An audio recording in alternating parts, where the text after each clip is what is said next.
पहला उसने सानू चुन लिया। जगत दी नींह धरन तो जाने के जगत किथे है? धरती दे उत्ते है।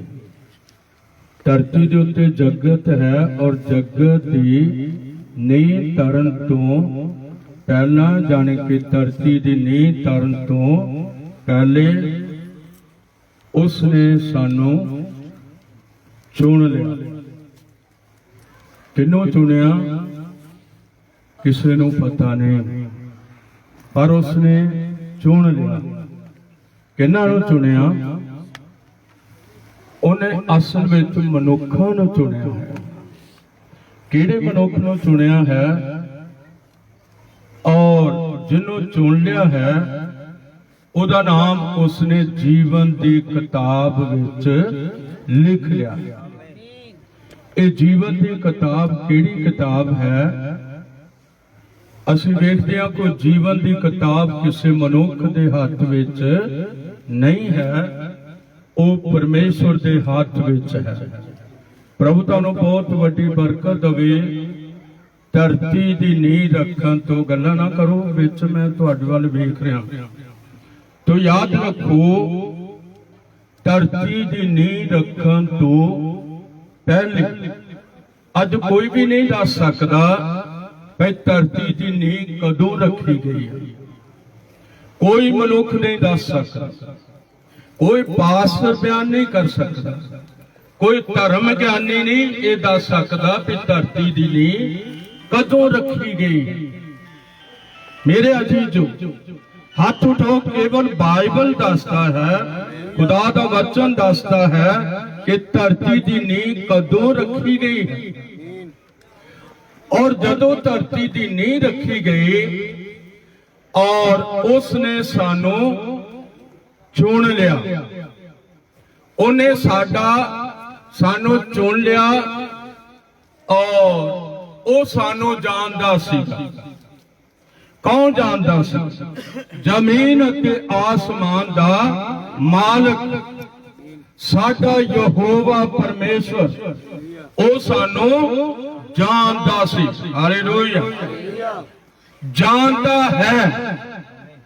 इस करके मेरे अजीजो, जदों सानू जानदा है ते उन्हें साडा नाम धरती की नींह रखण तो, जगत की नींह रखण तो पहला ही साडा नाम उन्हें लिख लिया, सानू चुन लिया। हुण तुसीं दस नहीं सकदे, तुसीं चर्च विच जिथे मर्जी जाओ, इहदे नाल कोई फर्क नहीं पेगा। तुसीं जिहड़ा मर्जी पास्टर चुनो, इहदे नाल कोई फर्क नहीं पवेगा। पर याद रखो, सानू धरती की नींह रखण तो पहला किसी ने चुनिया है। ते उहदे वल हाथ उठाओ, जिन्हें सानू धरती की नींह रखण तो पहले चुनिया होया है। तो मेरे अजीजो, इस धरती के उत्ते पासरों पासरी लगी हुई है। मनुख पासां दे गुलाम हो चुके हुए ने। मनुख अदारियां दे गुलाम हो चुके हुए ने। वो सोच रहे ने कि शायद सानू कोई साडा डिनोमिनेशन बचा लवेगा, जां कोई साडा पास्टर सानू बचा लवेगा। एक कदे भी नहीं होवेगा, एक कदे भी नहीं होवेगा। इस गल नूं दिल विचों कढ दिओ भाई, ये सानू कोई मनुख बचा लवेगा, ये कदे भी नहीं होवेगा। तालियां बजाओ, एक बचाउण वाला है जिसने धरती की नींह रखण तो पहला सानू चुनिया होया है। धरती की नींह कदों रखी गई कोई नहीं दस सकता। इस दुनिया ते बहुत धर्म ने, कोई धरती की नींह रख मतलब जदों रखी गई कोई नहीं दस सकता। और याद रखो, केवल बाइबल और बाइबल का परमेश्वर यही दस सकता है, और वो अज भी दस रहा है। और जदों ने धरती की नींह रख दी ਉਦੋਂ ਉਹਨੇ ਆਦਮ ਨੂੰ ਆਪਣੀ ਸ਼ਕਲ ਔਰ ਸੂਰਤ ਦੇ ਉੱਤੇ ਬਣਾਇਆ। ਇਹਦੇ ਤੋਂ ਪਹਿਲਾਂ ਕਿ ਉਸਨੇ ਕਿਹਾ उत्पत्ति की किताब और उसका पहला अध्याय और उसकी 26 आयत में उसने क्या आओ असी आदम नूं अपनी शक्ल और सूरत दे उत्ते बनाई। किन्हां नूं क्या? जिन्हां नूं ये पता दस दिता होया भी परमेश्वर 3 जाने ने, उन्हां दे विचारां दे इत्थे गल बह गई हुई आ भी परमेश्वर है ही 3। बिठा किन्ने दिती आ? किसे मनुख ने बिठा दिती आ, किसे आगू ने बिठा दिती आ। याद रखो असी वेखते हां कि इत्थे गल असल च मनुख दी नहीं बहनी चाहिदी, इत्थे गल दिमाग दे अंदर खुदा दे वचन दी बैठनी चाहिदी, जिहदे नाल साडा छुटकारा हो जाएगा। और मैं दसना चाहता हाँ कि जदों उसने क्या आओ असी आदम नूं अपनी शक्ल और सूरत दे उत्ते बनाइए, तो उन्हें किन्हां नूं क्या?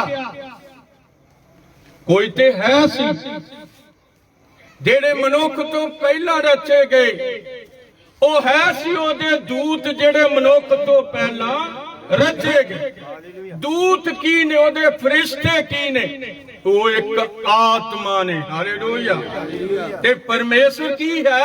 ਉਹ ਵੀ ਇੱਕ ਆਤਮਾ ਹੈ। ਯਹੋਨਾ 4:24 ਦੇ ਵਿੱਚ ਲਿਖਿਆ ਪਰਮੇਸ਼ਰ ਇੱਕ ਆਤਮਾ ਹੈ ਅਤੇ ਜਿੰਨੇ ਉਹਦੀ ਭਗਤੀ ਕਰਦੇ ਹਨ ਉਹਨਾਂ ਨੂੰ ਚਾਹੀਦਾ ਹੈ भाई ओ सच्चाई अते आत्मा नाल की करन, भगती करन। कादे नाल? हाथ उठा के आखांगे सच्चाई दे नाल। सच्चाई कौन है? सच्चाई कोई मनुख नहीं है, सच्चाई कोई पास नहीं है। मैं पास रहा, मैं सच्चाई नहीं हाँ। सच्चाई खुदा दा जिंदा तालियां बजाओ खुदा दा वचन, यही एक सच्चाई है। और जे असी इहदे नाल हां ते वचन की हो गया है? देहधारी होया, किरपा अते सच्चाई नाल भरपूर होके उसने साडे विच की कीता है? वास कीता। इहनूं मैं बाद विच लवांगा, पर मैं तुहानूं दसना चाहुंदा हां कि उसने आख्या आओ असी आदम नूं की बनाइए, अपनी शक्ल और सूरत दे उत्ते बनाई। तो मैं दसना चाहता कि परमेश्वर किसी नूं विखाई दिता, वो गल्लां कर सकदा, भावें मूसा ना करे, भावें वो यशायाह ना करे, भावें वो दानियल ना करे। याद रखो फरिश्ता नजर आ जाएगा, पर असीं देखदे ओ नजर नहीं आउंदा। ओदियां गल्लां कन्नां नाल सुणियां जा सकदियां। प्रभु तुहानूं ढेर सारी बरकत देवे। थोड़ा जिहा समां लगेगा इस संदेश दे लई, तां जो ये संदेश साडे कन्नां रा उतर के साडे अंदर चला जावे। प्रभु बहुत वड्डी बरकत। तो असीं वेखदे हां कि उसने आदम नूं अपनी शक्ल और सूरत दे उत्ते बनाया। हालेलुया। जद उसनूं बनाया और असीं पढ़दे हां उसने उन्हों कल्ला नहीं बनाया। और पढ़ांगे उत्पत्ति पहले बाब की 26 ਅਤੇ 27 दो आयतां नूं ਅਸੀਂ प्रभु ਦੇ वचन ਦੇ ਵਿੱਚੋਂ ਪੜਾਂਗੇ। ਤਾਂ ਪਰਮੇਸ਼ਰ ਨੇ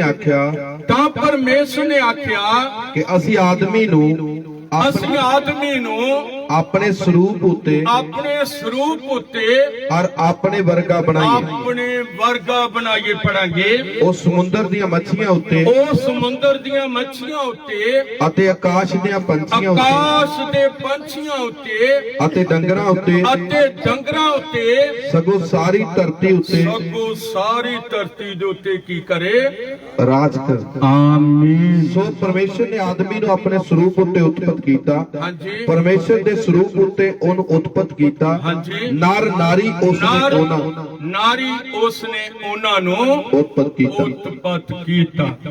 ਮੇਰਾ ਜੀਜੋ ਪਰਮੇਸ਼ਰ ਦਿਸਦਾ ਸੀ। ਫਿਰ ਇਹ ਪਹਿਲੀ ਬੰਤਰ ਜਿਹੜੀ ਉਹ ਕਿਸੇ ਨੂੰ ਦੇ ਸਕਦੀ ਆ, ਜਿਹੜੀ ਪਰਮੇਸ਼ਰ ਦੀ ਸ਼ਕਲ ਸੂਰਤ ਦੇ ਉੱਤੇ ਬਣੀ ਆ, ਉਹਦੇ ਸਰੂਪ ਉੱਤੇ ਬਣੀਆਂ, ਕਿਉਂਕਿ ਆਦਮ ਦੋਹਰੀ ਤਰ੍ਹਾਂ ਬਣਿਆ, ਦੋ ਤਰ੍ਹਾਂ ਨਾਲ ਬਣਿਆ। ਔਰ ਇਹ ਜਿਹੜਾ ਆਦਮ ਦੋ ਤਰ੍ਹਾਂ ਨਾਲ ਬਣਿਆ ਹੈ, ਇਹਨੂੰ ਜ਼ਰੂਰ ਪੇਸ਼ ਕਰਨਾ ਬੇਹੱਦ ਜ਼ਰੂਰੀ ਹੈ। ਔਰ ਮੈਂ ਦੱਸਣਾ ਚਾਹੁੰਦਾ ਹਾਂ ਕਿ ਜਦੋਂ ਉਸ ਨੂੰ ਇਸ ਤਰ੍ਹਾਂ ਬਣਾਇਆ ਗਿਆ ਔਰ ਉਹ ਕਿਸੇ ਨੂੰ ਵਿਖਾਈ ਨਹੀਂ ਸੀ ਦਿੰਦਾ, ਕਿਸੇ ਨੂੰ ਦਿਸਦਾ ਨਹੀਂ ਸੀ।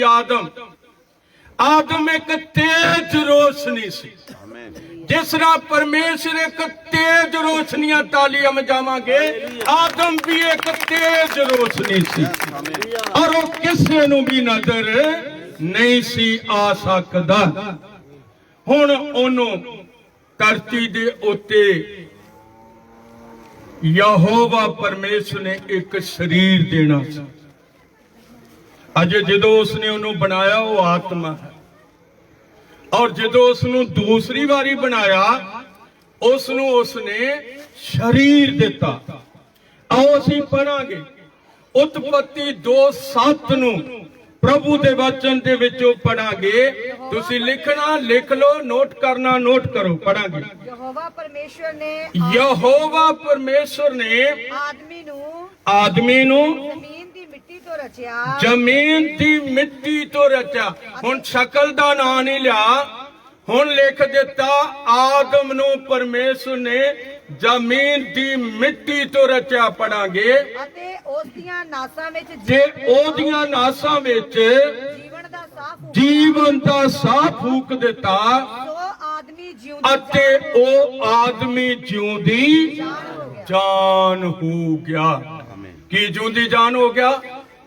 ਉਹ ਜਿਹੜਾ ਮਿੱਟੀ ਦਾ ਬਣਾਇਆ ਹੋਇਆ ਸਰੀਰ ਸੀ, ਆਦਮ ਦੀਆਂ ਲੱਤਾਂ, ਆਦਮ ਦੀਆਂ ਬਾਹਾਂ, ਆਦਮ ਦਾ ਹੱਥ, ਆਦਮ ਦੇ ਹੱਥ ਔਰ ਆਦਮ ਦਾ ਸਿਰ, ਆਦਮ ਦਾ ਵੇਖ ਸੁਣਨਾ, ਆਦਮ ਦਾ ਵੇਖਣਾ, ਆਦਮ ਦਾ ਬੋਲਣਾ ਔਰ ਆਦਮ ਦਾ ਸਮਝਣਾ। ਯਾਦ ਰੱਖੋ ਇਹ ਸਭ ਕੁਝ ਮਿੱਟੀ ਦਾ ਬਣਿਆ। ਕਿਉਂ ਮੈਂ ਮਿੱਟੀ ਦਾ ਕਹਿ ਰਿਹਾ? ਇਹਨੂੰ ਮਿੱਟੀ 'ਚ ਜਾਣਾ ਪੈਂਦਾ। ਜਿਹੜਾ ਮਿੱਟੀ ਦਾ ਬਣਿਆ ਉਹਨੂੰ ਮਿੱਟੀ 'ਚ ਜਾਣਾ ਪੈਣਾ।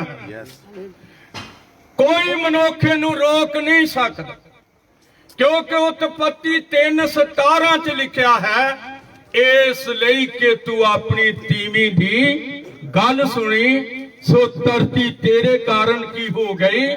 ਸ਼ਰਾਬੀ ਹੋ ਗਈ। ਉਹ ਤੇਰੇ ਲਈ ਕੰਡੇ ਅਤੇ ਕੰਡਿਆਲੇ ਉਗਾਇਆ ਕਰੇਗੀ ਔਰ ਤੂੰ ਉਹਦੇ ਵਿੱਚੋਂ ਦੁੱਖ ਦੇ ਨਾਲ ਰੋਟੀ ਖਾਵੇਂਗਾ। ਤੂੰ ਮੂੰਹ ਦੇ ਮੁੜ ਕੇ ਨਾ ਰੋਟੀ ਖਾਵੇਂਗਾ ਔਰ ਤੂੰ ਫਿਰ ਮਿੱਟੀ ਵਿੱਚ ਮਿਲ ਜਾਵੇਂਗਾ। ਜੇ ਸੱਚ ਆ ਤੇ ਹੱਥ ਉਠਾ ਕੇ ਦੱਸ। ਇਹ ਗੱਲ ਬਿਲਕੁਲ ਸੱਚ। ਤੁਹਾਨੂੰ ਕੋਈ ਝੂਠ ਨਹੀਂ ਦੱਸਣਾ, ਕਿਉਂਕਿ ਪਰਮੇਸ਼ਰ ਦਾ ਵਚਨ ਸੱਚ ਹੈ ਔਰ ਇਹਦੇ ਲਈ ਲਿਖਿਆ ਹੋਇਆ ਪਰਮੇਸ਼ਰ ਲਈ ਕਿ ਪਰਮੇਸ਼ਰ ਦਾ ਝੂਠ ਬੋਲਣਾ ਅਨਹੋਣਾ ਹੈ। ਇਹ ਹੋ ਨਹੀਂ ਸਕਦਾ। ਪਰ ਅਸੀਂ ਦੇਖਦੇ ਹਾਂ ਮਨੁੱਖ ਝੂਠ ਦੇ ਕਾਬੂ ਆ ਜਾਂਦੇ ਨੇ, ਪਰ ਪਰਮੇਸ਼ਰ ਇਸ ਤਰ੍ਹਾਂ ਕਰ ਨਹੀਂ ਸਕਦਾ। ਉਹਨੇ ਬਿਲਕੁਲ ਸੱਚ ਦੱਸਣਾ ਹੈ, ਸੱਚ ਕਹਿਣਾ ਹੈ, ਸੱਚ ਬੋਲਣਾ ਹੈ ਔਰ ਸੱਚ ਮਨੁੱਖਾਂ ਦੇ ਉੱਤੇ ਪ੍ਰਗਟ ਕਰਨਾ ਹੈ। ਮੇਰੇ ਅਜੀਜ਼ੋ, ਪ੍ਰਭੂ ਤੁਹਾਨੂੰ ਬਹੁਤ ਵੱਡੀ ਬਰਕਤ ਦੇਵੇ। ਸਾਨੂੰ ਥੋੜਾ ਜਿਹਾ ਸਮਾਂ ਲੱਗੇਗਾ ਔਰ ਇਸ ਨੂੰ ਅਸੀਂ ਜ਼ਰੂਰ ਪ੍ਰਭੂ ਕਿਰਪਾ ਦੇਵੇ। ਮੈਂ ਬਜ਼ੁਰਗ ਬੰਦਾ ਹਾਂ ਔਰ ਮੈਂ 10 ਸਾਲ ਸਿਲੋਨ ਪੈਂਟੀਕਾਸਟ ਮਿਸ਼ਨ ਦੇ ਵਿੱਚ ਗੁਜ਼ਾਰੇ ਨੇ 10 ਸਾਲ। ਔਰ ਇਸ ਸਿਲੋਨ ਪੈਂਟੀਕਾਸਟ ਦਾ ਮਿਸ਼ਨ ਦਾ ਜਿਹੜਾ ਸਭ ਤੋਂ ਪਹਿਲਾ ਆਦਮੀ ਸੀ, ਜਿਹੜਾ ਮਦਰਾਸ ਤੋਂ ਸਿਲੋਨ ਵਿੱਚ ਚਲੇ ਗਿਆ ਸ਼੍ਰੀਲੰਕਾ ਵਿੱਚ, ਉਹਦੇ 3 ਪੁੱਤਰ ਸਨ, ਸੈਂਪਾਲ, ਫਰੈਡੀਪਾਲ ਔਰ ਇੱਕ ਹੋਰ। ਔਰ ਮੈਂ ਸੈਂਪਾਲ ਦੇ ਹੱਥੋਂ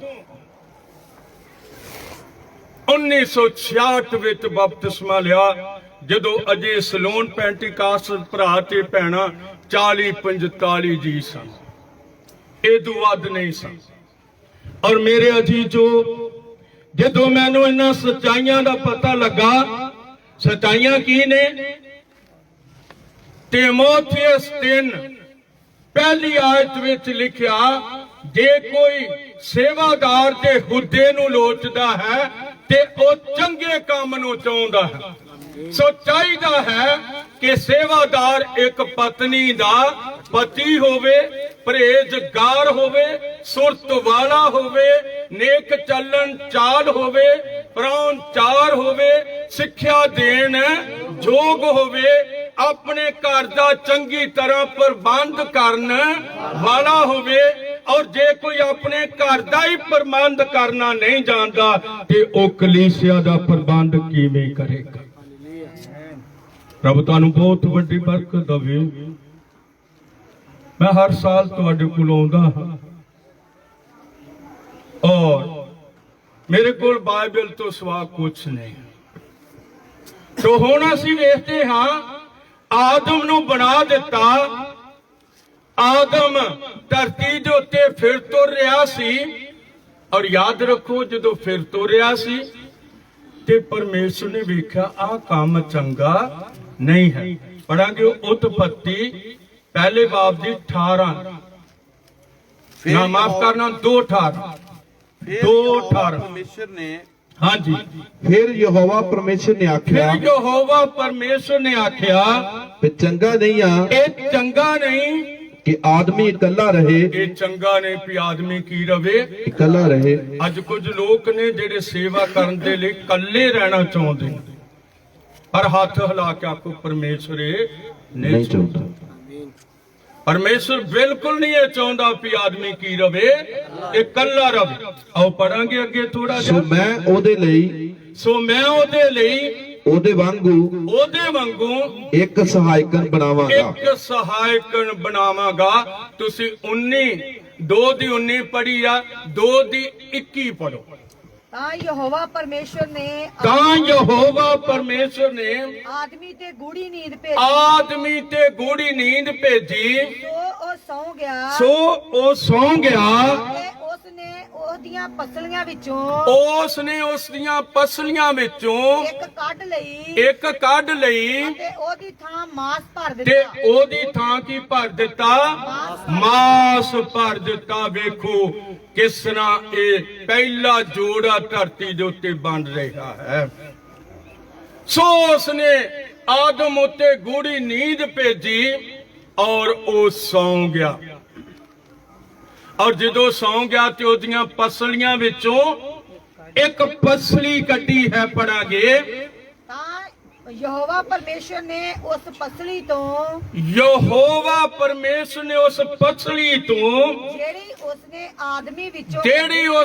ਆਦਮੀ ਵਿੱਚੋਂ ਕੱਢੀ ਸੀ, ਇੱਕ ਨਾਰੀ ਬਣਾਈ ਅਤੇ ਉਹਨੂੰ ਆਦਮ ਦੇ ਕੋਲ ਲੈ ਕੇ ਆਇਆ। ਖੁਦਾ ਕੰਮ ਕਰ ਰਿਹਾ ਹੈ। ਇਹ ਆਦਮ ਧਰਤੀ ਦੇ ਉੱਤੇ ਆਦਮ ਔਰ ਔਰਤ ਨੂੰ ਬਣਾਉਣਾ ਇਹ ਖੁਦਾ ਦਾ ਕੰਮ ਹੈ, ਇਹ ਕਿਸੇ ਮਨੁੱਖ ਦਾ ਕੰਮ ਨਹੀਂ ਹੈ। ਮਨੁੱਖ ਇਸ ਨੂੰ ਮਾੜਾ ਕਹਿ ਸਕਦਾ ਹੈ, ਪਰ ਜੋ ਖੁਦਾ ਨੇ ਬਣਾ ਦਿੱਤਾ, ਹੱਥ ਉਠਾ ਕੇ ਆਖੋ ਉਹਨੇ ਵਧੀਆ ਬਣਾਇਆ ਹੋਇਆ। ਉਹ ਮਨੁੱਖ ਨਹੀਂ।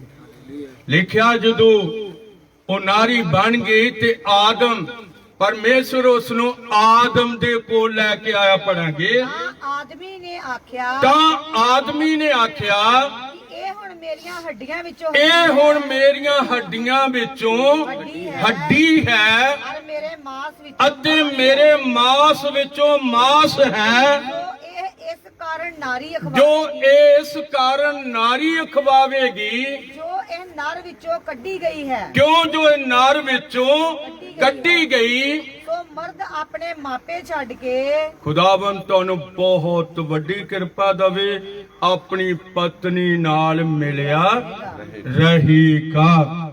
ਸੋ ਅਸੀਂ ਦੇਖਦੇ ਹਾਂ ਹੁਣ ਜਿਨ੍ਹਾਂ ਦੇ ਨਾਂ ਲਿਖੇ ਹੋਏ ਨੇ ਜੀਵਨ ਦੀ ਕਿਤਾਬ ਦੇ ਵਿੱਚ, ਉਧਰ ਚੱਲੀਏ, ਉੱਥੇ ਭਰਾਵਾਂ ਦੇ ਨਾਮ ਹੀ ਨੇ, ਉੱਥੇ ਭੈਣਾਂ ਦੇ ਨਾਮ ਹੀ ਨੇ। ਔਰ ਯਾਦ ਰੱਖੋ, ਜਦੋਂ ਕੋਈ ਸਵਰਗ ਵਿੱਚ ਜਾਏਗਾ, ਜਦੋਂ ਨਾਂ ਲੈ ਕੇ ਉਹਨੂੰ ਬੁਲਾਇਆ ਜਾਏਗਾ, ਔਰ ਸਵਰਗ ਵਿੱਚ ਆਦਮੀ ਔਰਤ ਦਾ ਕੋਈ ਸਵਾਲ ਨਹੀਂ ਹੋਵੇਗਾ। ਇਹ ਆਦਮੀ ਔਰਤ ਦਾ ਸਵਾਲ ਜਿਹੜਾ ਹੈ, ਇਹ ਸਿਰਫ ਮਿੱਟੀ ਦੇ ਸਰੀਰ ਵਿੱਚ ਹੈ, ਪਰ ਉੱਥੇ ਇਹ ਕੋਈ ਸਵਾਲ ਨਹੀਂ ਹੋਵੇਗਾ। ਸੋ ਮੈਂ ਦੱਸਣਾ ਚਾਹੁੰਦਾ ਕਿ ਕਿੰਨਾਂ ਦੇ ਨਾਂ ਧਰਤੀ ਦੀ ਨੀਂਹ ਰੱਖਣ ਤੋਂ ਪਹਿਲਾਂ ਲਿਖੇ ਗਏ,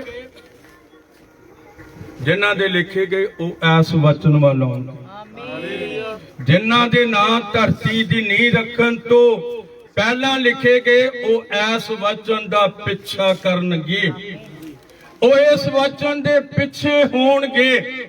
ਵਚਨ ਉਹਨਾਂ ਦੇ ਅੱਗੇ ਹੋਵੇਗਾ ਤੇ ਉਹ ਵਚਨ ਦੇ ਪਿੱਛੇ ਪਿੱਛੇ ਚੱਲਣਗੇ। ਹਾਲੇਲੂਇਆ।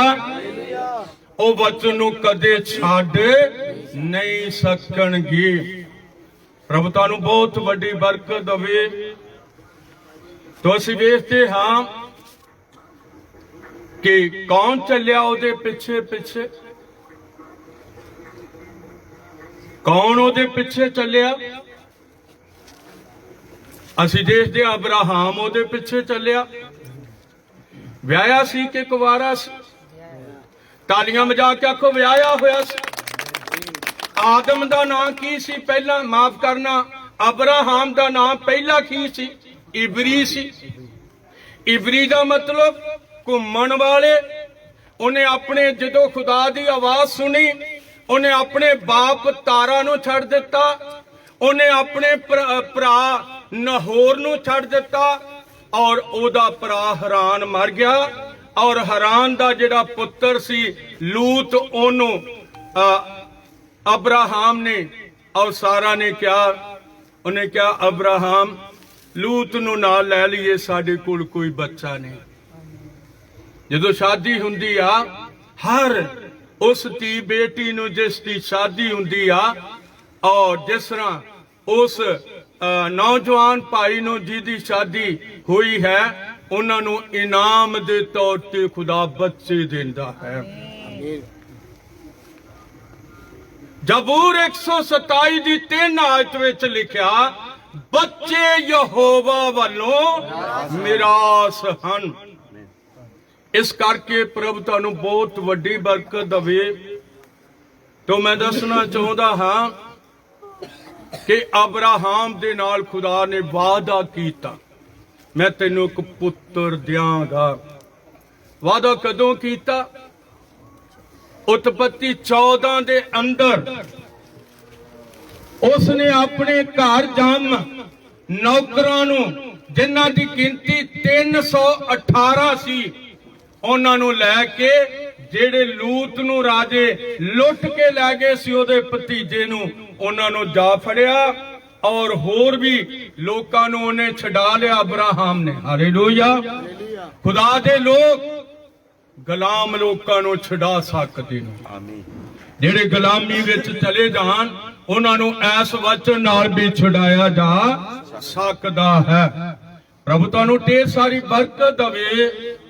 तो मैं दसना चाहता हाँ, जदों उत्पत्ति 14 के अंदर वो सारा कुछ लुट के लैके आया, और ओदे विचों मलके सिदक नूं दसवंध दिता। हालेलुया। वो मैसेज वखरा है, मैं उधर नहीं चलिया। मैं सिर्फ चुने हुए लोगों के नाम तुहानूं दस रहा।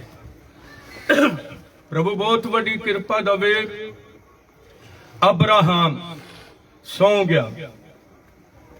ਅਧਿਆਏ 15 ਸ਼ੁਰੂ ਹੋਇਆ। ਕਾਹਦੇ ਤੋਂ ਸ਼ੁਰੂ ਹੋਇਆ? ਵਿਚਾਰ ਕਰਨ ਦਿਆ ਹੋਇਆ, हे ਯਹੋਵਾ ਤੂੰ ਮੈਨੂੰ ਕੁਝ ਵੀ ਨਹੀਂ ਦਿੱਤਾ।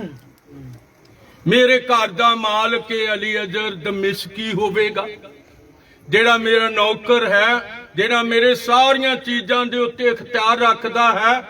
ਜਦੋਂ ਮੈਂ ਚਲਾ ਜਾਵਾਂਗਾ ਇਹ ਨੌਕਰ ਹੋਵੇਗਾ, ਇਹ ਨੌਕਰ ਮੇਰੇ ਘਰ ਦਾ ਮਾਲਕ ਹੋਵੇਗਾ। ਔਰ ਉਤਪਤੀ 15:5 ਦੇ ਵਿੱਚ ਖੁਦਾ ਕਹਿੰਦਾ ਹੈ, ਅਬਰਾਹਮ ਇਹ ਤੇਰਾ ਵਾਰਿਸ ਨਹੀਂ ਹੋਵੇਗਾ, ਪਰ ਮੈਂ ਤੈਨੂੰ ਇੱਕ ਪੁੱਤਰ ਦਵਾਂਗਾ, ਉਹ ਤੇਰੇ ਤੁਖਮ ਤੋਂ ਨਿਕਲੇਗਾ, ਉਹ ਤੇਰੇ ਘਰ ਦਾ, ਤਾਲੀਆਂ ਵਜਾ ਕੇ ਆਖੋ, ਵਾਰਿਸ ਹੋਵੇਗਾ। तो ਅਸੀਂ ਵੇਖਦੇ ਹਾਂ ਕਿ ਅਬਰਾਹਮ ਵਰਗੇ ਲੋਕ ਪਰਮੇਸ਼ਵਰ ਨਾਲ ਸਿੱਧਾ ਸੰਪਰਕ ਕੀਤਾ ਹੋਇਆ ਹੈ। ਕਿ ਅਬਰਾਹਮ ਧਰਤੀ ਦੀ ਨੀਂਹ ਰੱਖਣ ਤੋਂ ਗੇਤਾ ਨਹੀਂ ਸੀ ਚੁਣਿਆ ਹੋਇਆ? ਹੱਥ ਉਠਾਵਾਂਗੇ, ਗੇਤਾ ਨਹੀਂ ਸੀ ਚੁਣਿਆ ਹੋਇਆ? ਜਿਹੜੇ ਗੇਤੇ ਚੁਣੇ ਹੋਏ ਨੂੰ ਇਸ ਵਚਨ ਦੇ ਮਗਰ ਆਉਣਗੇ, ਉਹ ਮਨੁੱਖ ਦੇ ਮਗਰ ਨਹੀਂ ਜਾ ਸਕਦਾ, ਕਿਉਂਕਿ ਮਨੁੱਖ ਨੂੰ ਗੁਲਾਮ ਬਣਾ ਸਕਦਾ ਹੈ, ਲੇਕਿਨ ਪਰਮੇਸ਼ਵਰ ਮਨੁੱਖ ਨੂੰ ਪਾਪਾਂ ਦੀ ਗੁਲਾਮੀ ਤੋਂ, ਬੁਰਾਈਆਂ ਦੀ ਗੁਲਾਮੀ ਤੋਂ, ਬਦੀਆਂ ਦੀ ਗੁਲਾਮੀ ਤੋਂ ਛਡਾਉਣ ਦੀ ਸ਼ਕਤੀ ਰੱਖਦਾ ਹੈ। ਹਾਲੇਲੂਇਆ। ਪ੍ਰਭੂ ਤੁਹਾਨੂੰ ਬਹੁਤ ਵੱਡੀ ਬਰਕਤ ਦੇਵੇ। ਤੋਂ ਅਸੀਂ ਜਦੋਂ 5 ਵਿੱਚ ਪੜ੍ਹਦੇ ਹਾਂ, 15:5 ਉਤਪਤੀ 15:5 ਵਿੱਚ ਪੜ੍ਹਦੇ ਹਾਂ, ਤੇ ਪਰਮੇਸ਼ਵਰ ਕਹਿੰਦਾ ਅਬਰਾਹਮ ਜਿਹੜਾ ਤੰਬੂ ਤੋਂ ਬਾਹਰ ਆ, ਉਹਨੂੰ ਲੈ ਗਿਆ, ਤੰਬੂ ਤੋਂ ਬਾਹਰ ਲੈ ਗਿਆ। ਕਹਿੰਦਾ ਗਿਣ। ਕੀ ਗਿਣ ਭਲਾ? ਤਾਲੀਆਂ ਵਜਾ ਕੇ ਆਖੋ, ਤਾਰੇ ਗਿਣ, ਤਾਰੇ ਗਿਣ ਜੇ ਤੇਰੇ ਕੋਲੋਂ ਗਿਣੇ ਜਾਂਦੇ ਨੇ। ਔਰ ਹੁਣ ਕੌਣ ਹੈ ਇਸ ਧਰਤੀ ਦੇ ਉੱਤੇ ਜਿਹੜਾ ਤਾਰੇ ਗਿਣ ਸਕੇ? ਲਿਖਿਆ ਇੰਨੀ ਹੀ ਤੇਰੀ ਅੰਸ਼ ਹੋਵੇਗੀ। ਹੁਣ ਮੇਰੇ ਖਿਆਲ ਤੁਹਾਨੂੰ ਥੋੜਾ ਪਤਾ ਲੱਗਦਾ ਜਾਂਦਾ ਹੈ ਭਈ ਧਰਤੀ ਦੀ ਨੀਂਹ ਰੱਖਣ ਤੋਂ ਜਿਹੜੇ ਗੀਤੇ ਚੁਣੇ ਹੋਏ ਨੇ ਉਹ ਸਿਤਾਰਿਆਂ ਵਾਂਗੂ ਚਮਕਣਗੇ। ਹਾਲੇਲੂਇਆ। ਉਹ ਕਿਸ ਤਰ੍ਹਾਂ ਚਮਕਣਗੇ? ਤਾਲੀਆਂ ਵਜਾ ਕੇ ਆਖੋ, ਸਿਤਾਰਿਆਂ ਵਾਂਗੂ ਚਮਕਣਗੇ। ਉਹਨਾਂ ਦਾ ਨਾਂ ਧਰਤੀ ਦੇ ਉੱਤੇ ਉੱਚਾ ਹੋਵੇਗਾ, ਉਹਨਾਂ ਦਾ ਨਾਂ ਕੋਈ ਮਿਟਾ ਨਹੀਂ ਸਕੇਗਾ। ਕਿਰਪਾ ਕਰਕੇ ਨਾ ਗੱਲਾਂ ਕਰੋ, ਮੇਰੇ ਸਾਹਮਣੇ ਬੈਠੀਆਂ ਜੇ ਤੁਸੀਂ, ਤੋ ਯਾਦ ਰੱਖੋ, ਜਦ ਇਹ ਵਚਨ ਖੁੱਲਦਾ ਹੈ ਤੇ ਫੋਨ ਨੂੰ ਬੰਦ ਕਰੋ, ਇਹਨੂੰ ਨਹੀਂ ਖੋਲਣਾ। ਇਹ ਵਚਨ ਖੁੱਲੇ ਹੋਏ ਵਚਨ ਨੂੰ ਸੁਣਨਾ ਹੈ। ਪ੍ਰਭੂ ਬਹੁਤ ਵੱਡੀ ਬਰਕਤ ਦੇਵੇ। ਅੱਜ ਪ੍ਰਚਾਰਕ ਡਾਂਟ ਨਹੀਂ ਸਕਦੇ ਕਿਸੇ ਨੂੰ, ਡਰਾਕਰ ਪ੍ਰਚਾਰਕ ਪ੍ਰਚਾਰ ਨਹੀਂ ਕਰ ਸਕਦੇ, ਇਹ ਡਾਂਟ ਨਹੀਂ ਸਕਦੇ। ਇਹ ਘਰ ਵਿੱਚ ਜਾ ਸਕਦੇ ਆ, ਦੁਆ ਕਰ ਸਕਦੇ ਆ, ਹਦੀਆ ਚੰਦਾ ਲੈ ਸਕਦੇ ਆ, ਪਰ ਇਹ ਕਿਸ ਨੂੰ ਡਾਂਟ ਨਹੀਂ ਸਕਦੇ। ਡਾਂਟਣ ਦਾ ਅਖਤਿਆਰ ਖੁਦਾ ਦੇ ਵਚਨ ਵੱਲੋਂ ਹੁੰਦਾ ਹੈ। ਹਾਲੇਲੂਇਆ। ਤੋ ਮੈਂ ਦੱਸਣਾ ਚਾਹੁੰਦਾ ਹਾਂ ਭਾਈ, ਜਦੋਂ ਇਹ ਸਿਤਾਰੇ ਉਹਨੇ ਵੇਖ ਲਏ, ਉਹਨੇ ਕਿਹਾ ਇੰਨੀ ਹੀ ਤੇਰੀ ਕੀ ਹੋਵੇਗੀ? ਅੰਸ਼ ਹੋਵੇਗੀ। ਧਰਤੀ ਦੇ ਉੱਤੇ ਕਿਸ ਤਰ੍ਹਾਂ ਚਮਕੇਗੀ? ਸਿਤਾਰਿਆਂ ਵਾਂਗੂ ਚਮਕੇਗੀ। ਜਦੋਂ ਮੈਂ ਇਸਰਾਈਲ ਵੱਲ ਨੂੰ ਜਾ ਰਿਹਾ ਸੀ ਤਾਂ ਸਾਡੀ ਬੱਸ ਸਾਨੂੰ ਪਿੱਛੇ ਜਾਰਡਨ ਵਿੱਚ ਉਹਨੇ ਉਤਾਰ ਦਿੱਤਾ, ਬਾਰਡਰ ਦੇ ਉੱਤੇ, ਔਰ ਅਸੀਂ ਆਪਣੇ ਟੈਚੀ ਧੂੰਦੇ ਹੋਏ ਇਸਰਾਈਲ ਚੱਕ ਪੋਸਟ ਵੱਲ ਜਾ ਰਹੇ ਸੀ। ਔਰ ਜਦੋਂ ਉੱਥੇ ਚਲੇ ਗਏ ਔਰ ਅਸੀਂ ਮਤਲਬ ਖਲੋਤੇ ਹੋਏ ਸੀ, ਔਰ ਬਜ਼ੁਰਗਾਂ ਨੂੰ ਕੁਰਸੀ ਦੇ ਦਿੰਦੇ ਸੀ ਕਿਉਂਕਿ ਉਹਨਾਂ ਨੂੰ ਸਮਝ ਆ, ਔਰ ਮੈਨੂੰ ਉਹਨਾਂ ਨੇ ਇੱਕ ਕੁਰਸੀ ਦੇ ਦਿੱਤੀ। ਬੈਠ ਗਿਆ ਮੈਂ। ਮੇਰੇ ਪਾਸਪੋਰਟ ਤੇ ਲਿਖਿਆ ਸੀ ਬਸ਼ੀਰ ਮਸੀਹ, ਪਾਸ ਬਸ਼ੀਰ ਮਸੀਹ। ਉਹਨਾਂ ਨੇ ਝਟ ਕਿਹਾ ਇਹਨੂੰ ਵੱਖਰਾ ਕਰੋ, ਇਹ ਮੁਸਲਮਾਨ ਹੈ, ਇਹਨੂੰ ਵੱਖਰਾ ਕਰੋ। ਉਹ ਮਿੰਟ ਨਹੀਂ ਲਾਉਂਦੇ ਇਸਰਾਇਲੀ, ਉਹ ਇੰਨੇ ਢਿੱਲੇ ਨਹੀਂ ਗਏ। ਉਹਨੇ ਮੇਰੀ ਕੁਰਸੀ ਜਿਹੜੀ ਸੀ ਉਹ ਪਰੇ ਰੱਖ ਦਿੱਤੀ, ਮੇਰਾ ਟਾਚੀ ਚੁੱਕ ਕੇ ਪਰੇ ਰੱਖ ਦਿੱਤਾ, ਮੇਰਾ ਹੈਂਡ ਬੈਗ ਜਿਹੜਾ ਸੀ ਪਰੇ ਰੱਖ ਦਿੱਤਾ। ਮੈਂ ਕਿਹਾ ਠੀਕ ਆ, ਬਹੁਤ ਵਧੀਆ ਹੋਇਆ। और साड़ी जेडी गाय से वो हाथ ला रही सी, वो कहती भाई साहब अभी ठीक हो जाएगा, कोई बात नहीं है। मैं कहा जी कोई गल नहीं, मैं इसराइल की धरती के उत्ते हाँ, इत्थे रह भी जावांगा ते मैनू खुशी होएगी। हालेलुया। मेरे अजीजो, हुण असीं वेखदे हां ये जेडे चुने हुए ने ਉਹ आसमान ਦੇ ਤਾਰਿਆਂ ਵਾਂਗੂ ਚਮਕਣਗੇ। ਹਾਲੇਲੂया। ਪੌਲਸ ਕਹਿੰਦਾ ਹੈ ਜਿਸ ਤਰ੍ਹਾਂ ਤਾਰੇ ਵਿੱਚ ਜਲਾਲ ਹੈ, ਇਸੇ ਤਰ੍ਹਾਂ ਮਨੁੱਖ ਦੀ ਭਗਤੀ ਦਾ ਵੀ ਇਸੇ ਤਰ੍ਹਾਂ ਹੀ ਹਾਲ ਹੋਵੇਗਾ। ਕਿਸੇ ਦੀ ਵੱਧ ਹੋਵੇਗੀ, ਕਿਸੇ ਦੀ ਘੱਟ ਹੋਵੇਗੀ, ਪਰ ਭਗਤੀ ਹੋਵੇਗੀ ਕਿਹਦੀ? ਭਗਤੀ ਹੋਵੇਗੀ ਖੁਦਾ ਦੇ ਜਿਉਂਦੇ ਵਚਨ ਦੀ। ਹਾਲੇਲੂਇਆ। ਪ੍ਰਭੂ ਤੁਹਾਨੂੰ ਬਹੁਤ ਵੱਡੀ ਬਰਕਤ ਦੇਵੇ, ਕਿਉਂਕਿ ਲਿਖਤ ਕਹਿੰਦੀ ਹੈ ਉਸਨੇ ਧਰਤੀ ਦੀ ਨੀਂਹ ਰੱਖਣ ਤੋਂ ਪਹਿਲਾਂ ਸਾਡਾ ਨਾਮ ਜਿਹੜਾ ਹੈ ਉਹ ਲਿਖ ਲਿਆ।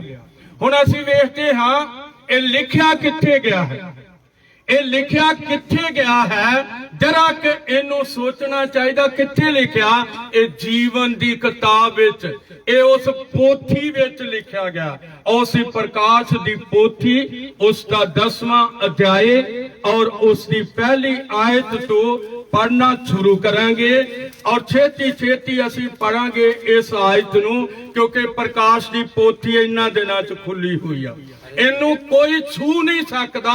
ਪਰ ਸਾਡੇ ਦਿਨਾਂ ਦੇ ਅੰਦਰ ਖੁਦਾ ਭੇਜਿਆ ਇੱਕ ਮਨੁੱਖ ਹੈ ਜਿਸ ਦੇ ਉੱਤੇ ਇਹ ਸਾਰੇ ਛਿਪੇ ਹੋਏ ਭੇਤ ਖੁੱਲੇ ਨੇ ਔਰ ਇਹਨਾਂ ਭੇਤਾਂ ਨੂੰ ਜੇ ਮਤਲਬ ਖੋਲਿਆ ਹੈ ਤੇ ਇਹ ਖੁਦਾ ਦੇ ਆਤਮਾ ਨੇ ਖੋਲਿਆ ਹੈ, ਕਿਸੇ ਮਨੁੱਖ ਨੇ ਖੋਲਿਆ ਨਹੀਂ। ਕਿਰਪਾ ਕਰਕੇ ਪੜੋ। ਮੈਂ ਇੱਕ ਹੋਰ ਬਲੀ ਦੂਤ ਨੂੰ ਬੱਦਲ ਪੈਨੇ ਆਕਾਸ਼ੋਂ ਉਤਰਦੇ ਹੋਏ ਵੇਖਿਆ ਅਤੇ ਉਹਦੇ ਸਿਰ ਉੱਤੇ ਮੇਘ ਤਨੁਖ ਸੀ ਅਤੇ ਉਹਦਾ ਮੂੰਹ ਸੂਰਜ ਵਾਂਗੂ ਅਤੇ ਉਸਦੇ ਪੈਰ ਅਗਨ ਦਿਆਂ ਥੰਮਾਂ ਵਾਂਗੂ ਪੜਾਂਗੇ ਅਤੇ ਆਪਣੇ ਹੱਥ ਵਿੱਚ ਇੱਕ ਖੁੱਲੀ ਹੋਈ ਛੋਟੀ ਜਿਹੀ ਪੋਥੀ ਉਸਨੇ ਫੜੀ ਹੋਈ ਸੀ। ਤਾਲੀਆਂ ਵਜਾਉਣ ਦੀ ਖੇਚਲ ਕਰੋਗੇ ਇਸ ਵਚਨ ਦੇ ਲਈ? ਤੇ ਨਹੀਂ ਤੁਸੀਂ ਕਰਦੇ ਕੋਈ ਫਰਕ ਨਹੀਂ, ਇੰਨਾ ਵੀ ਫਰਕ ਨਹੀਂ ਪਏਗਾ ਸਾਨੂੰ। ਅਰੇ ਖੁਦਾ ਦਾ ਜਿਉਂਦਾ ਵਚਨ ਹੈ। ਇਹ ਕਿਹੜੀ ਪੋਥੀ ਹੈ ਜਿਹੜੀ ਖੁੱਲ ਗਈ ਹੈ? ਇਹ 7 ਮੋਹਰਾਂ ਦੀ ਪੋਥੀ ਹੈ ਜਿਹੜੀ ਖੁੱਲ ਗਈ ਹੈ। 7 ਸਿਤਾਰਿਆਂ ਦਾ ਭੇਤ, 7 ਮੋਹਰਾਂ ਦਾ ਭੇਤ, 7 ਸ਼ਮਾਂ ਦਾਨਾਂ ਦਾ ਭੇਤ ਔਰ 7 ਕਲੀਸਿਆਵਾਂ ਦੇ ਭੇਤ। ਹੱਥ ਉਠਾ ਕੇ ਆਖੋ ਸਭ ਖੁੱਲ ਗਏ ਨੇ। ਤੇ ਜਿਹੜੇ ਧਰਤੀ ਦੀ ਨੀਂਹ ਰੱਖਣ ਤੋਂ ਗੇਤੇ ਚੁਣੇ ਹੋਏ ਨੇ, ਉਹਨਾਂ ਨੇ ਇਹਨਾਂ ਲਿਖਤਾਂ ਵੱਲ ਨੂੰ ਆਉਣਾ ਹੈ, ਕਿਉਂਕਿ ਉਹਨਾਂ ਨੂੰ ਭੁੱਖ ਲੱਗਣੀ ਆ ਭਾਈ ਅੱਗੇ ਕੀ ਲਿਖਿਆ ਹੋਇਆ ਹੈ। ਇਹਨਾਂ ਨੂੰ ਕੋਈ ਨਹੀਂ ਬਿਆਨ ਕਰ ਸਕਦਾ ਮਨੁੱਖ।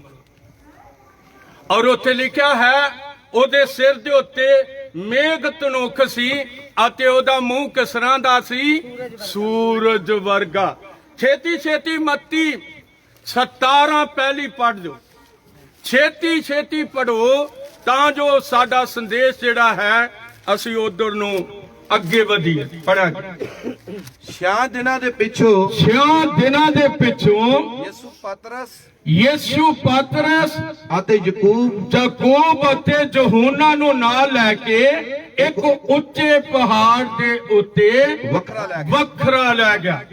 ਔਰ ਜਦੋਂ ਵੱਖਰਾ ਲੈ ਗਿਆ ਤੇ ਉਹ ਬੈਠ ਗਏ ਔਰ ਯਿਸੂ ਮਸੀਹ ਦਾ ਚਿਹਰਾ ਤਾਲੀਆਂ ਵਜੋ ਸੂਰਜ ਵਾਂਗੂ ਚਮਕਿਆ। ਸੂਰਜ ਵਾਂਗੂ ਉਹਦਾ ਚਿਹਰਾ ਚਮਕਿਆ। ਹੁਣ ਇਹ ਸੂਰਜ ਵਰਗਾ ਚਿਹਰਾ ਕਿੱਥੇ ਹੈ? ਇਹ ਪ੍ਰਕਾਸ਼ ਦੀ ਪੋਥੀ 10 ਦੀ ਪਹਿਲੀ ਆਇਤ ਵਿੱਚ ਆ ਗਿਆ। ਹੌਲੀ ਇਹ ਲਿਖਤ ਜਿਹੜੀ ਆ ਇਸ ਨੇ ਖੁੱਲਣਾ ਹੈ ਤੇ ਜਿਹੜੇ ਧਰਤੀ ਦੀ ਨੀਂਹ ਰੱਖਣ ਤੋਂ ਗੇਤੇ ਲਿਖੇ ਹੋਏ ਨੇ ਉਹਨਾਂ ਨੇ ਇਹਨਾਂ ਲਿਖਤਾਂ ਨੂੰ ਪਿਆਰ ਕਰਨਾ ਹੈ ਔਰ ਇਹਨਾਂ ਲਿਖਤਾਂ ਦੇ ਪਿੱਛੇ ਭੱਜਣਾ ਹੈ ਭਈ ਇਹ ਕਿਸ ਤਰ੍ਹਾਂ ਪੂਰੀਆਂ ਹੋਈਆਂ ਨੇ ਔਰ ਕਿਸ ਤਰ੍ਹਾਂ ਪੂਰੀਆਂ ਹੋ ਰਹੀਆਂ ਨੇ। ਅਸੀਂ 6 ਤੇ 7 2 ਆਇਤਾਂ ਪੜ੍ਹ ਦਵਾਂਗੇ। 6 ਤੇ 7 2 ਆਇਤਾਂ ਅਤੇ ਪ੍ਰਕਾਸ਼ 10 6 ਤੇ 7 2 ਆਇਤਾਂ। ਅਤੇ ਜਿਹੜਾ ਜੁਗੋ ਜੁਗ ਜਿਉਂਦਾ ਹੈ, ਜਿਹੜਾ ਜੁਗੋ ਜੁਗ ਜਿਉਂਦਾ ਹੈ, ਜਿਹਨੇ ਆਕਾਸ਼ ਅਤੇ ਜੋਗ ਜਿਨਨੇ ਆਕਾਸ਼ ਅਤੇ ਜੋ ਕੁਝ ਉਹਦੇ ਵਿੱਚ ਅਤੇ ਧਰਤੀ ਅਤੇ ਧਰਤੀ ਅਤੇ ਜੋ ਕੁਝ ਉਹਦੇ ਅਤੇ ਵਿੱਚ ਜੋ ਹੈ, ਕੁਝ ਉਹਦੇ ਵਿੱਚ ਹੈ ਅਤੇ ਸਮੁੰਦਰ ਅਤੇ ਸਮੁੰਦਰ ਅਤੇ ਜੋ ਕੁਝ ਉਹਦੇ ਅਤੇ ਵਿੱਚ ਜੋ ਕੁਝ ਉਹਦੇ ਵਿੱਚ ਹੈ। ਉਤਪਤ ਕੀਤਾ, ਹਾਂਜੀ, ਉਹਦੀ ਸਹੁੰ ਖਾਦੀ, ਉਹਦੀ ਸਹੁੰ ਖਾਦੀ, ਭਈ ਹੋਰ ਚਿਰ ਨਹੀਂ ਲੱਗੇ, ਹੋਰ ਚਿਰ ਨਹੀਂ ਲੱਗੇਗਾ। ਸਗੋਂ ਸਤਵੇਂ ਦੂਤ ਦੀ ਆਵਾਜ਼ ਦੇ ਦਿਨੀ ਜਾਂ ਉਹ ਤੁਰੀ ਜਾਓ ਤੁਰੀ ਵਜਾਵੇਗਾ। ਪਰਮੇਸ਼ਵਰ ਦਾ ਭੇਤ ਸੰਪੂਰਨ ਹੋਵੇਗਾ। ਮੇਰੇ ਅਜੀਜੋ ਤੁਰੀ ਬਾਜ ਰਹੀ ਜੇ ਸਤ। ਪਹਿਲੀ ਵੀ ਵੱਜ ਗਈ ਆ, ਦੂਸਰੀ ਵੀ ਵੱਜ ਗਈ, ਤੀਸਰੀ ਵੀ ਵੱਜ ਗਈ, ਚੌਥੀ ਵੀ ਵੱਜ ਗਈ और पंजवीं में बज गई, 6वीं भी बज गई। हाथ उठा के आखो 7वीं बज रही और ये खुदा का जिंदा वचन है। अज कौन इस वचन नूं छड्ड के जाएगा जिहदा नाम धरती दी नींह रखण तो पहला लिखत विच है नहींगा। उन्हें कहना छड्डो पर एवें ही सानू बिठा छड्डिया, पर जिहदा नाम लिखिया होया ਉਹਨੇ ਬਾਈਬਲ ਖੋਲਣੀ ਆ, ਉਹਨੇ ਇਹਨਾਂ ਲਿਖਤਾਂ ਨੂੰ ਪੜ੍ਹਨਾ ਹੈ, ਉਹਨੇ ਇਹਨਾਂ ਲਿਖਤਾਂ ਨੂੰ ਪੜ੍ਹਨਾ ਹੈ ਔਰ ਉਹਨੂੰ ਪਤਾ ਲੱਗਣਾ ਹੈ ਵੀ ਇਹ ਹੁਣ ਲਿਖਤਾਂ ਦਾ ਭੇਤ ਕਿੱਥੇ ਹੈ। ਭੇਤ ਆ ਸਾਡੇ ਯੁੱਗ ਦੇ 7ਵੇਂ ਦੂਤ ਦੇ ਕੋਲ ਔਰ ਉਹ ਧਰਤੀ ਦੇ ਉੱਤੇ ਆਇਆ ਜਿਸ ਤਰ੍ਹਾਂ ਪੌਲਸ ਧਰਤੀ ਤੇ ਸੀ, ਅਰੇਨੀਅਸ ਧਰਤੀ ਦੇ ਉੱਤੇ ਸੀ, ਮਾਰਟਨ ਧਰਤੀ ਦੇ ਉੱਤੇ ਸੀ, ਕੋਲੰਬਾ ਧਰਤੀ ਦੇ ਉੱਤੇ ਸੀ, ਮਾਰਟਨ ਲੂਥਰ ਧਰਤੀ ਦੇ ਉੱਤੇ ਸੀ ਔਰ ਅਸੀਂ ਦੇਖਦੇ ਹਾਂ ਜੌਨ ਵੈਜਲੀ ਧਰਤੀ ਦੇ ਉੱਤੇ ਸੀ ਔਰ ਬ੍ਰਦਰ ਬ੍ਰੈਹਨਮ ਧਰਤੀ ਦੇ ਉੱਤੇ। ਇਹ 7ਵੇਂ ਦੂਤ ਦੇ ਅੰਦਰ ਇਹ ਸਾਰਾ ਕੁਝ ਖੁੱਲ ਰਿਹਾ ਹੈ। 7 ਸਮਾਦਾਨਾਂ ਦਾ ਭੇਤ ਖੁੱਲ ਗਿਆ, 7 ਸਿਤਾਰਿਆਂ ਦਾ ਭੇਤ ਖੁੱਲ ਗਿਆ। ਹੁਣ ਉਹ ਜਿਹੜੀ ਮੋਹਰ ਲੱਗੀ ਹੋਈ ਕਿਤਾਬ ਹੈ ਜਿਹਦੇ ਵਿੱਚ ਜੀਵਨ ਦੀ मतलब जीवन की किताब है, जिहदे विच धरती की नींह रखण तो पहला नाम लिखिया गया है, वो इस किताब के अंदर है। अगर ये ना खुलती तो सानू समझ नहीं सी आनी। जदों ये पोथी खुल गई आ ते फिर असीं वेखदे हां कि समझ आ गई आ किन्ना दा नाम धरती की नींह रखण तो पहला चुनिया होया है। प्रभु तुहानू बहुत वड्डी किरपा दवे। असीं देखते हाँ कि अज एक समा है जदों यीशु नू लोकां ने बाहर कढ दिता। वचन की है? यीशु है। वचन की है? यीशु है। वचन की हो गया? देहधारी हो गया। किरपा ते सच्चाई नाल भरपूर होके उसने साडे विच किहड़ी लिखत है? ये यूहन्ना पहले बाब दी पहली लिखत है। आद विच शब्द सी, शब्द परमेश्वर दे संग सी अते शब्द परमेश्वर सी। इहो आद विच परमेश्वर दे संग सी और लिखा है सब कुछ उस तो रचा गया अते रचना विचों एक भी वस्तु उस तो बिना नहीं रची गई। उस विच जीवन सी अते जीवन इंसान दा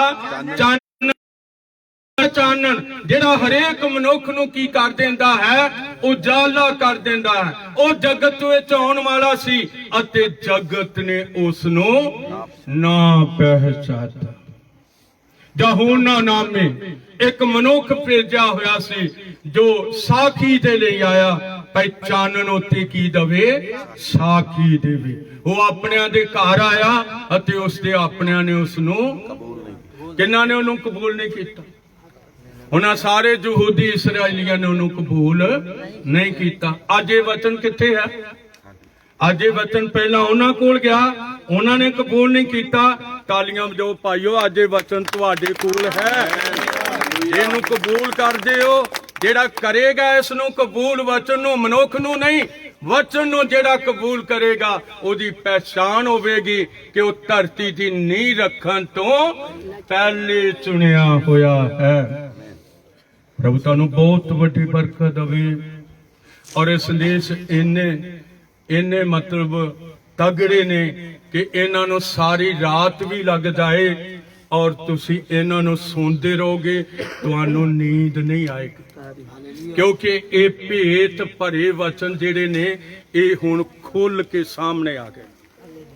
ਔਰ ਜਦੋਂ ਮੈਂ ਇਸ ਵਚਨ ਨੂੰ ਵੇਖਿਆ ਔਰ ਮੈਂ ਕਹਿਣਾ ਚਾਹੁੰਦਾ ਹਾਂ, ਮੈਂ ਇਸ ਵਚਨ ਦਾ ਪਿੱਛਾ ਕੀਤਾ। ਮੈਨੂੰ ਬਹੁਤ ਦੁਨੀਆ ਤੋਂ ਝਿੜਕਾਂ ਮਿਲੀਆਂ, ਮੈਨੂੰ ਬਹੁਤ ਪਾਸਟਰਾਂ ਤੋਂ ਝਿੜਕਾਂ ਮਿਲੀਆਂ, ਮੈਨੂੰ ਬਹੁਤ ਸਾਰਿਆਂ ਨੇ ਕਿਹਾ ਇੱਧਰ ਆ ਤੇਰੇ ਨਾਲ ਗੱਲ ਕਰਨੀ। ਮੈਂ ਕਿਹਾ ਜੀ ਕਰੋ ਤੁਸੀਂ ਗੱਲ ਵਚਨ ਚੋਂ ਹੀ ਕਰਨੀ ਆ, ਕਰੋ, ਮੈਂ ਹਾਜ਼ਰ ਹਾਂ। ਔਰ 39 ਸਾਲ ਮੈਨੂੰ ਹੋ ਗਏ ਸੇਵਾ ਕਰਦਿਆਂ। ਸਾਰਾ ਹਿੰਦੁਸਤਾਨ ਮੈਂ ਘੁੰਮ ਚੁੱਕਿਆ ਇਸ ਵਚਨ ਨੂੰ ਲੈ ਕੇ, ਸਾਰਾ ਹਿੰਦੁਸਤਾਨ, 5 ਦੇਸ਼ ਬਾਹਰ ਦੇ ਘੁੰਮਿਆ ਹਾਂ, ਕਿਉਂਕਿ ਇਸ ਵਚਨ ਨੇ ਮੈਨੂੰ ਘੁਮਾਇਆ ਹੈ। ਜਿਸ ਤਰ੍ਹਾਂ ਅਸੀਂ ਦੇਖਦੇ ਹਾਂ ਕਿ ਜਿਹੜੇ ਸੇਵਕ ਨੇ ਉਹ ਘੁੰਮਣ ਵਾਲੇ ਹੁੰਦੇ ਨੇ, ਕਿਉਂਕਿ ਅਬਰਾਹਾਮ ਵੀ ਕੀ ਸੀ, ਹੱਥ ਉਠਾ ਕੇ ਆਖਾਂਗੇ ਉਹ ਘੁੰਮਣ ਵਾਲਾ ਸੀ। ਪ੍ਰਭੂ ਤੁਹਾਨੂੰ ਬਹੁਤ ਵੱਡੀ ਬਰਕਤ ਦੇਵੇ। ਫਿਰ ਕਦੇ ਤੁਹਾਡੇ ਨਗਰ ਵਿੱਚ ਆਉਣ ਦੇ ਲਈ ਸਮਾਂ ਮਿਲਿਆ ਤੇ ਜ਼ਰੂਰ ਮੈਂ ਤੁਹਾਡੀ ਸੇਵਾ ਲਈ ਹਾਜ਼ਰ ਹੋਵਾਂਗਾ, ਕਿਉਂਕਿ ਮੈਂ ਦੱਸਣਾ ਚਾਹੁੰਦਾ ਹਾਂ ਕਿ ਇਹ ਛਿਪੇ ਹੋਏ ਭੇਤ ਖੁੱਲ ਚੁੱਕੇ ਹੋਏ ਨੇ। ਔਰ ਜਦੋਂ ਇਹ ਭੇਤ ਖੁੱਲ ਚੁੱਕੇ ਹੋਏ ਨੇ ਤੇ ਅਸੀਂ ਦੇਖਦੇ ਹਾਂ ਇਹਨਾਂ ਖੁੱਲੇ ਹੋਏ ਭੇਤਾਂ ਨੂੰ ਜਿਹੜੇ ਧਰਤੀ ਦੀ ਨੀਂਹ ਰੱਖਣ ਤੋਂ ਪਹਿਲਾਂ ਲਿਖੇ ਗਏ ਨੇ, ਪਹਿਲਾਂ ਠਹਿਰਾਏ ਗਏ ਨੇ, ਪਰਮੇਸ਼ਵਰ ਦੇ ਕੋਲ ਰਹੇ ਨੇ। ਅਜੇ ਧਰਤੀ ਬਣੀ ਨਹੀਂ ਸੀ ਤੇ ਉਹ ਕਿੱਥੇ ਸੀਗੇ? ਉਹ ਪਰਮੇਸ਼ਵਰ ਦੇ ਵਿਚਾਰਾਂ ਦੇ ਵਿੱਚ ਸੀ। ਔਰ ਜਦੋਂ ਵਿਚਾਰ ਜਿਹੜੇ ਨੇ ਉਹ ਸਿਰ 'ਚ ਹੁੰਦੇ ਆ, ਜਦੋਂ ਥੱਲੇ ਆਉਂਦੇ ਨੇ ਮੂੰਹ ਤੇ, ਉਹ ਸ਼ਬਦ ਬਣ ਜਾਂਦੇ ਨੇ। ਆਮੀਨ। ਔਰ ਜਦੋਂ ਸ਼ਬਦ ਬਣ ਗਏ ਤੇ ਸ਼ਬਦ ਕੀ ਹੋ ਗਿਆ? ਦੇਹਧਾਰੀ ਹੋਇਆ।